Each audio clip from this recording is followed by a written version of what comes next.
السلام علیکم دوستو، دنیا بھر میں مسلمانوں کو دہشت گرد کے طور پر دیکھا جاتا تھا۔ وجہ یہ تھی کہ میڈیا میں مسلمانوں کے خلاف منفی پروپیگنڈا تھا۔ غیر مسلموں میں مسلمانوں کے خلاف نفرت کوٹ کوٹ کر بھری ہوئی تھی۔ ایسے میں ایک مسلمان ڈاکٹر کو خیال آیا کہ کیا واقعی مسلمان ایسے ہے جیسا کہ میڈیا میں ان کا چہرہ دکھایا جا رہا ہے۔ وہ صرف نام کا مسلمان تھا اور اسلام کے بارے میں وہ زیادہ نہیں جانتا تھا۔ وہ خود کہتے ہیں کہ میں صرف نام کا مسلمان تھا، مجھے اسلام کے بارے میں کچھ بھی پتا نہیں تھا، لیکن پھر اللہ تعالیٰ نے مجھے توفیق عطا فرمائی اور آج میں حقیقی معنوں میں مسلمان ہو چکا ہوں اور کوشش کرتا ہوں کہ اسلام کے متعلق غلط فہمیوں کو دور کروں۔ اس شخص نے اسلام اور دیگر مذاہب کا مطالعہ کیا اور اس پر یہ حقیقت آشکارا ہو گئی کہ اسلام امن و آجزی کا درس دیتا ہے اور اسلام ہی دین الہی ہے۔ لہٰذا انہوں نے پوری دنیا کو چیلنج کر دیا کہ کوئی بھی اسلام کی کسی بھی بات کو غلط ثابت ہی نہیں کر سکتا۔ اسلام کے متعلق کسی کا بھی کوئی بھی سوال ہو، میں اس کا جواب دوں گا۔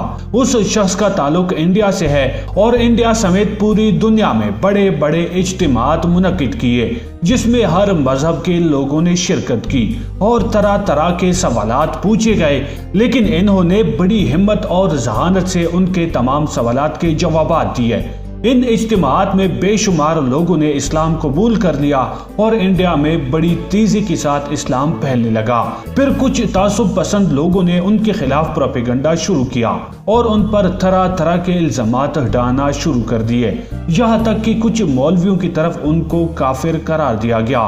ان لوگوں میں صرف غیر مسلم ہی نہیں تھے بلکہ مسلمان بھی شامل تھے۔ کسی نے ان پر کفر کا فتویٰ لگایا تو کسی نے ان کو دہشت گرد قرار دیا۔ یہ شخص کوئی اور نہیں بلکہ ڈاکٹر ذاکر نائک ہے۔ ڈاکٹر ذاکر نائک پیشے سے ایک ڈاکٹر ہے۔ انہوں نے ایک عرصے تک طبی خدمات سر انجام دیے، لیکن اللہ تعالیٰ کو ڈاکٹر ذاکر نائک سے کچھ اور ہی کام لینا منظور تھا۔ چنانچہ 1991 میں وہ دعوت و تبلیغ کے میدان میں آ گئے اور ممبئی میں اسلامک ریسرچ فاؤنڈیشن نامی ایک ادارہ قائم کیا۔ 2006 میں جب ڈاکٹر نائک سے پوچھا گیا کہ دعوت و تبلیغ کی طرف ان کا رجحان کیوں کر ہوا اور کس شخصیت سے متاثر ہو کر انہوں نے ایسا کیا، تو انہوں نے جواب دیا کہ وہ جنوبی افریقہ کے مشہور مبلغ اور تقابل ادیان کے ممتاز مناظر احمد دیدات سے متاثر ہے اور انہی سے ترغیب پا کر وہ اس میدان میں آئے ہیں۔ ڈاکٹر ذاکر نائک نے 1987 میں احمد دیدات سے ملاقات کی تھی اور انہی سے انہیں دعوتی میدان میں کام کرنے کی ترغیب ملی۔ چنانچہ اس کی 3 سال بعد ڈاکٹر نائک نے دعوتی میدان میں کام کرنا شروع کر دیا۔ ڈاکٹر ذاکر نائک نے دین اسلام کی دعوت و تبلیغ کے لیے روایتی علماء کا طریقہ اختیار نہیں کیا۔ انہوں نے کسی مسلم گروہ یا کسی مخصوص فرقے تک خود کو محدود نہیں رکھا، بلکہ انہوں نے اپنی دعوت و تبلیغ کا دائرہ وسیع کرتے ہوئے پوری قوم کو اپنا مخاطب بنایا، جس میں مسلم، غیر مسلم اور دیگر مذاہب کے لوگ شامل تھے۔ ڈاکٹر ذاکر نائک نے مسلمانوں میں رائج غلط عقائد اور رسوم و رواج کے خلاف آواز بلند کرنے اور انہیں خالص کتاب و سنت کی طرف دعوت دینے کے ساتھ ساتھ غیر مسلموں کو بھی اسلام کی دعوت دینا شروع کیا۔ بعد میں عصری تقاضوں کے مد نظر اپنے دعوتی پیغام کو دنیا بھر میں عام کرنے کے لیے انہوں نے کئی زبانوں میں ٹی وی چینل شروع کیے جس کا نام پیس ٹی وی رکھا۔ ان کے دعوتی اور تبلیغی مشن کو زبردست کامیابی ملی۔ چنانچہ جب بڑی تعداد میں لوگ ان کے ہاتھ اسلام قبول کرنے لگے تو دیگر مذاہب کے لوگوں میں ان کے خلاف نفرتیں پھیلنے لگی اور انہوں نے نائک کے خلاف سازشی کرنا شروع کر دی۔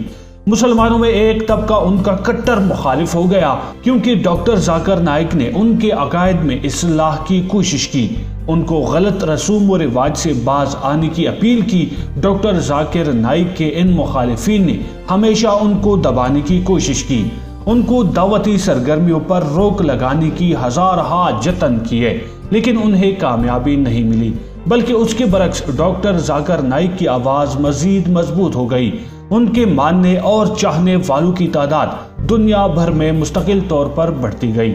ڈاکٹر ذاکر نائک اپنے قائم کردہ پیس ٹی وی نیٹ ورک کے ذریعے علم کی کرنیں بکھیر رہے تھے۔ ان کا یہ ٹی وی چینل تمام انسانیت کے لیے انصاف، اخلاقیات، مذہبی رواداری اور دانش کی تبلیغ کا فریضہ سر انجام دے رہا تھا، مگر بھارتی حکومت کے ایک مسلمان کے بارے میں تعصب کا اندازہ اس سے کیا جا سکتا ہے کہ اس نے 2012 میں اس چینل پر محض اس لیے پابندی لگا دی کہ وہ اسلام کی خدمات سر انجام دے رہا تھا۔ یہ ایک ایسا جرم تھا جو فرقہ پرست ہندو تنظیم راشٹریہ سیوک سنگھ سے برداشت نہ ہو سکا اور حکومت پر دباؤ ڈال کر پیس چینل کو بند کروا کر ہی دم لیا۔ ایک بھارتی صحافی کے مطابق ممبئی پولیس نے فرقہ پرستی پھیلانے کی جھوٹے اور گھٹیا الزامات لگا کر ڈاکٹر نائک پر اجتماعات سے خطاب کرنے پر بھی پابندی لگا دی۔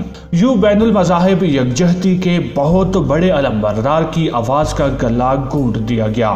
انڈین سیٹلائٹ نے پیس ٹی وی کے پروگراموں کو نشر کرنے سے انکار کر دیا۔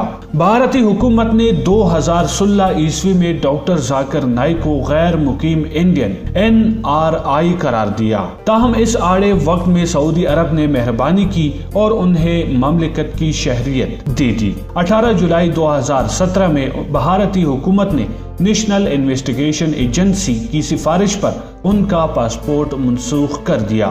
28 جولائی کو انہیں قانون شکنی کا مرتکب قرار دیتے ہوئے ان کے اثاثوں کی ضبطگی کا عمل شروع کر دیا، جو کہ انسانی حقوق کی بدترین خلاف ورزی تھی۔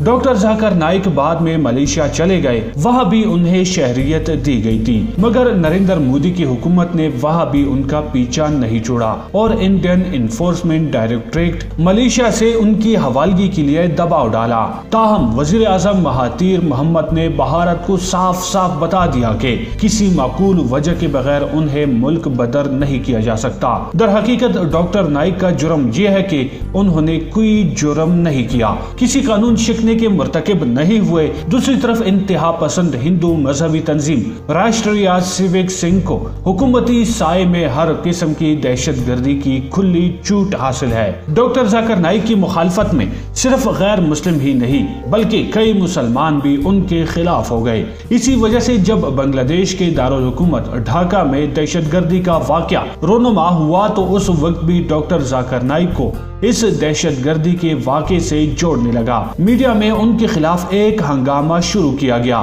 ان کو ایک ویلن کے طور پر پیش کیا جانے لگا۔ اس کے علاوہ کچھ مولویوں نے بھی ڈاکٹر ذاکر نائک کے خلاف فتوے جاری کیے، بلکہ بعض مولویوں نے تو ڈاکٹر ذاکر نائک کو کافر تک قرار دیا۔ لکھنؤ کے ایک مفتی نے اپنے فتوے میں یہاں تک کہہ دیا کہ ان کو مسلم فرقے سے خارج مانا جائے کیونکہ وہ مسلمان نہیں بلکہ کافر ہے۔ پتہ نہیں کہ یہ مولوی ایسا کیوں کرتے ہیں، حالانکہ جناب ڈاکٹر ذاکر نائک صاحب ایک عرصے سے اپنی تقریروں کے ذریعے اسلام کے متعلق غلط فہمیوں کا تسلی بخش جواب دیتے ہیں۔ پوری دنیا میں ان کی تقاریر سے خاص طور پر غیر مسلم حضرات اسلام کے متعلق ضروری جانکاری حاصل کرتے ہیں۔ وہ عیسائی ملکوں اور یورپ و امریکہ میں بھی اسلام کی تبلیغ کرتے ہیں۔